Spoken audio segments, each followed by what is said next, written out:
Congratulations, you found Access TV, the show that gets you inside PlayStation. Coming up this week, we discover unknown bear-like qualities during a trip to Las Vegas, and we drop in on a very special SingStar related world record attempt.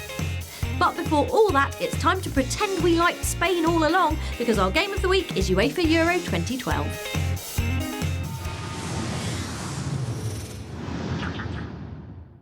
Can you feel it? It's inching ever closer. That time when Mars bars changed their name to Believe, and when EA Sports wheel out an official tournament tie-in wrapped in gloss and this time flowers. Yes, UEFA Euro 2012 is here and looking prettier than a meadow in spring thanks to lovely floral menus and FIFA 12's still gorgeous player likenesses. Let's just hope that... Hello, I'm Clive Tilsley. With me today is Andy Townsend. Oh, good. I am well and truly on the fence today, Mr. Tilsley. I can't separate these two. Facepalm commentary aside, UEFA Euro 2012 is everything you'd want from a companion title to the second best footy tournament on the planet. The main mode sees you steer in your country of choice from the group stages to that fabled silver trophy, while all stadia, teams and players are present and correct. Apart from Wales. Wales aren't licensed. Probably something to do with them not qualifying. Cheer up, Gavin Bells. You might not look like Gareth Bale, but your stats are eerily similar. See? Cracking golf, Gavin. Branch out from the glitz of the main tournament and you'll discover Expedition Mode, a sort of life-sucking FIFA-themed game of Risk that has you starting with a squad of no-hopers and gradually conquering Europe by beating other teams and nicking their best players. It's a mode crafted from pure addiction. Taste victory once and you'll be tugged into a compulsive obsession with defeating the continent, like some sort of footballing Napoleon. Towards the heads, tries a header, it's in, it's Rooney's goal! On the pitch is where UEFA Euro 2012 shines brightest, however. FIFA 12's robust gameplay engine provides authenticity in spades. Case in point, England's capitulation from 2-1 up against the Dutch, as seen here. Goal, big chance, he's given him the lead! It's the realism that fuels those moments of magic. Because let's be honest, this is as close to seeing brave JT & co lifting that cup as you're ever likely to get. UEFA Euro 2012 is available as a downloadable add-on to FIFA 12 right now. So lace up your goal boots and get scoring.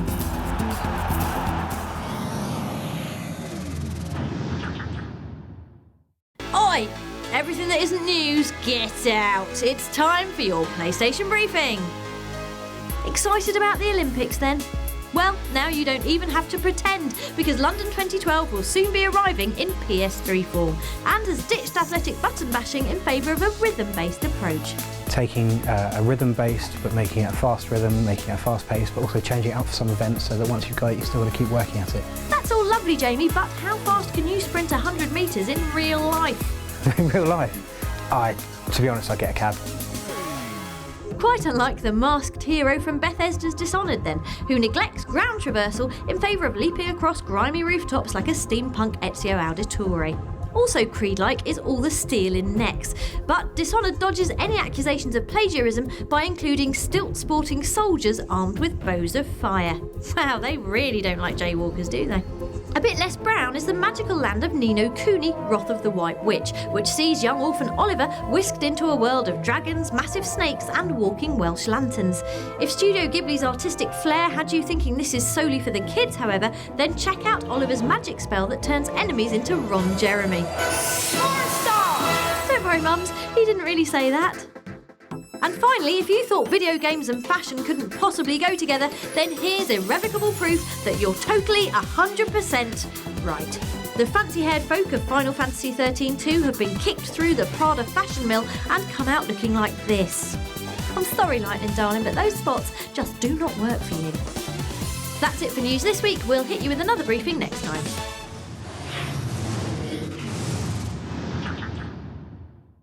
Leaving Discville for the winding digital hills now, it's our roundup of the week's best on the store.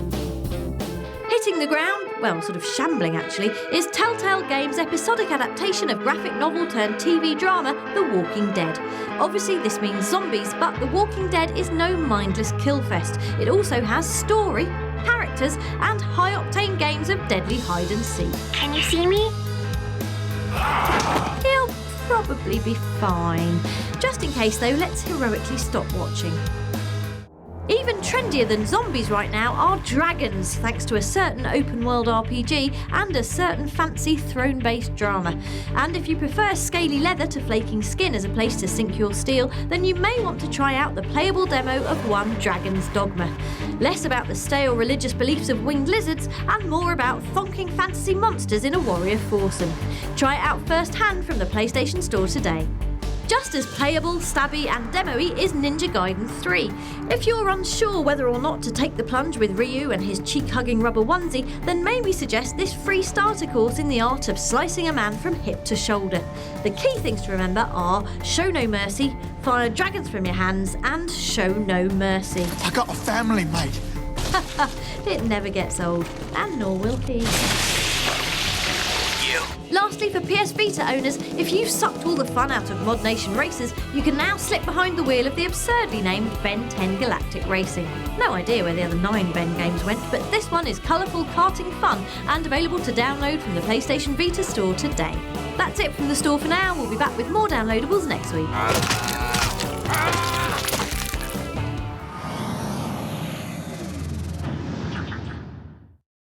Say hello to gamer, dad and all-round hero Julian Hill, who last week played SingStar for a mammoth 24 hours to raise money for Great Ormond Street Hospital. Here he is before his crooning marathon to explain why. A year ago, my daughter had a congenital heart condition known as the Trilogy of Fallows, and she needed to have an operation, open heart surgery, if she was going to survive beyond a year. And Great Ormond Street did that. They saved my daughter's life. And I wanted a way of thanking them. And to be honest, I've taken it to an illogical conclusion, and I'll be singing for 24 hours non-stop to raise as much money as I can. 24 hours is a long time, so long in fact that it represents an official world record, and Julian started his huge task with a bit of Take That. Today this could be the greatest day. A website kept track of donations as they inched towards the £1,500 target, while a live web stream broadcast Julian's efforts through the night. Finally, at 10 o'clock the following morning, after singing for 24.5 hours, Julian rounded off with an emotional version of Rule the World, dedicated to Amelia. Massive congratulations to Julian and his amazing support team. If you'd like to make your own donation, the details are on the screen now.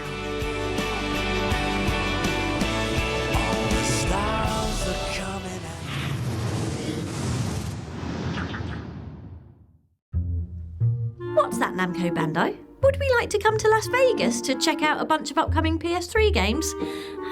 No. We mean yes! Quick everyone, to America's capital of moral fortitude!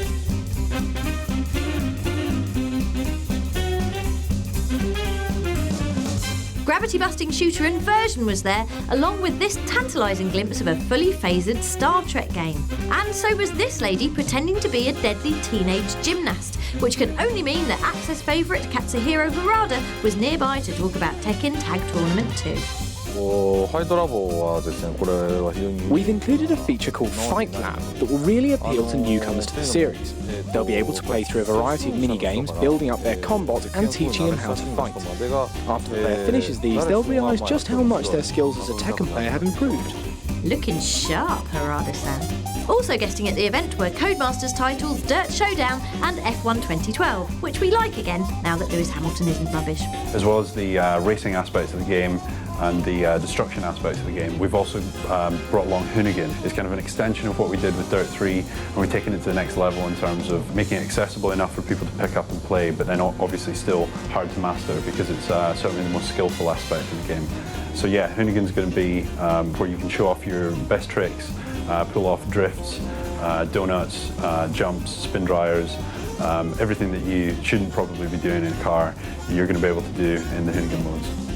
I do think that 2012 will be a lot easier for people to get into. One of the things we're trying to do this year is make it a lot more accessible by hosting something called the Young Drivers Test, which actually happens in Formula 1. And it's an opportunity for drivers that haven't been in Formula 1 before to actually trial the car, to work with the team and get a little bit of confidence before hopefully getting a contract to race in the following season. So it will just bring people in a lot more now. And that was Vegas. So money, and it didn't even know it. Thanks to to all at Namco and Cody's for making it possible.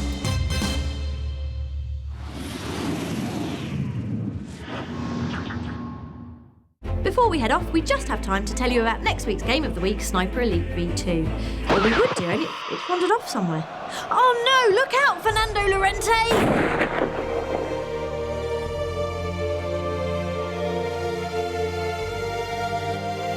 Oh, cheer up, Spain, he was only diving. And look, you've won a penalty. Hooray! Tune in next time when we really will have Sniper Elite V2. No footballers with giant mullets were harmed during the production of this programme.